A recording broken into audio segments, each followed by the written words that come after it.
Le jour où j'ai décidé de devenir coach, la question de la formation était fondamentale. Pourquoi ? Parce que c'était à partir de cette formation que je voulais avoir un socle de compétences et un socle assez solide pour pouvoir exercer ce nouveau métier de l'accompagnement. Parce que c'est quand même un métier qui est délicat. Vous vous retrouvez en face de personnes qui peuvent être à un moment dans une situation de vulnérabilité et vous êtes là pour les accompagner et c'est très très important d'avoir tous les outils et une véritable démarche construite pour être pour moi un bon coach. Donc le premier critère moi qui a prévalu dans le choix de ma formation, ça a été la question de je voulais trouver une formation qui soit reconnue par l'État français et qui soit certifiée par une des fédérations de coaching. La durée de la formation était aussi un des critères et celle-là a duré 9 mois. Et ça, c'est la formation initiale. Après, moi, ce que je pense, en tout cas, ce qui est utile, ce qui est indispensable pour moi, c'est qu'en tant que coach, je continue à apprendre toute ma vie. Et c'est ça qui est passionnant, justement.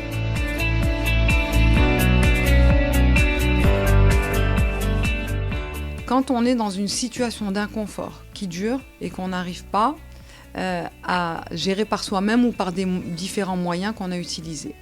Ça, c'est pour le coaching quand il y a un inconfort. Après, il y a du coaching de performance, qu'on appelle le coaching de performance, qui est un coaching quand la personne est déjà dans son objectif, genre voilà, quelqu'un qui est déjà président, directeur général, ou qui a en tout cas atteint son objectif de carrière, par exemple, et qu'il veut booster, il veut une accélération, il veut renforcer une compétence qu'il a déjà, son leadership. Je suis vraiment à chaque fois joliment, agréablement surprise de voir qu'il y a des gens qui viennent pour trouver leur voie, mais pas forcément une voie professionnelle, se reconnecter à leurs envies, savoir ce qui les fait vibrer, pour en fait retrouver un sens. Ouais, un sens, c'est-à-dire une direction à donner à leur vie, et aussi un sens, c'est quelle est la finalité finalement de tout ça.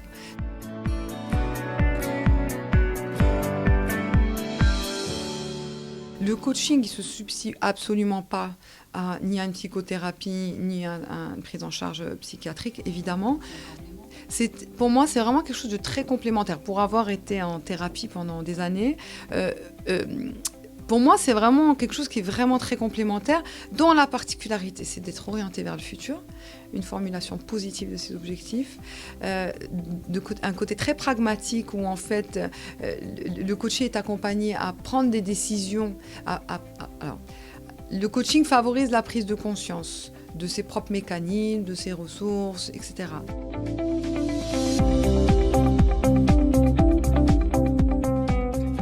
Alors justement, le coaching, c'est un accompagnement. Si sa particularité, c'est qu'il est limité dans le temps. En général, moi je dis toujours aux personnes qui viennent me voir, je dis en général, c'est entre 5 et 8 séances, mais on peut avoir des exceptions. Ça m'est arrivé, pendant moi, depuis que j'ai commencé, 2 fois que ça aille jusqu'à 10 séances. C'était justifié parce que c'était quand même assez...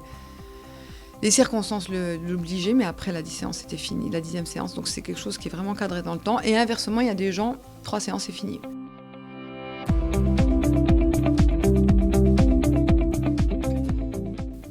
Moi, je pense que la moyenne... Alors, vous avez plusieurs tarifs, parce que vous avez le tarif en entreprise, vous avez pour les entreprises qui demandent des coachings pour leurs salariés, vous avez les coachings que les gens payent de manière individuelle. Par exemple, je sais qu'en entreprise, des informations que j'avais, c'est que le tarif moyen, c'est entre 800 dirhams et 1000 dirhams, l'heure hors taxe, pour une séance de coaching, vous voyez ?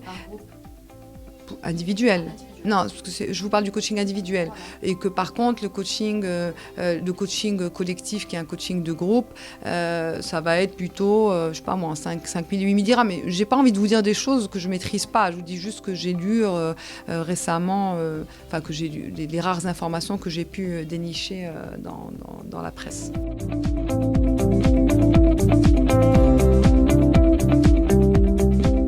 Évidemment, ça passe par une réglementation de cette profession pour la rendre, poser un cadre qui va professionnaliser le métier de coach. La deuxième chose, c'est des initiatives comme les vôtres, parce que du coup, le fait de faire connaître différentes pratiques, différents points de vue, croiser les regards, ça permet aux gens aussi de se situer et de justement définir leurs propres critères pour se dire, bon...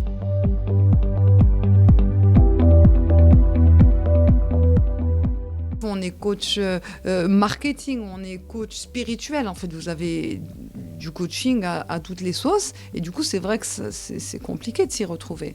Et l'autre chose aussi, je pense, c'est vraiment la question des expériences positives qui sont relayées par les réseaux sociaux et qui sont relayées par des échanges, aussi des rencontres. Et ça...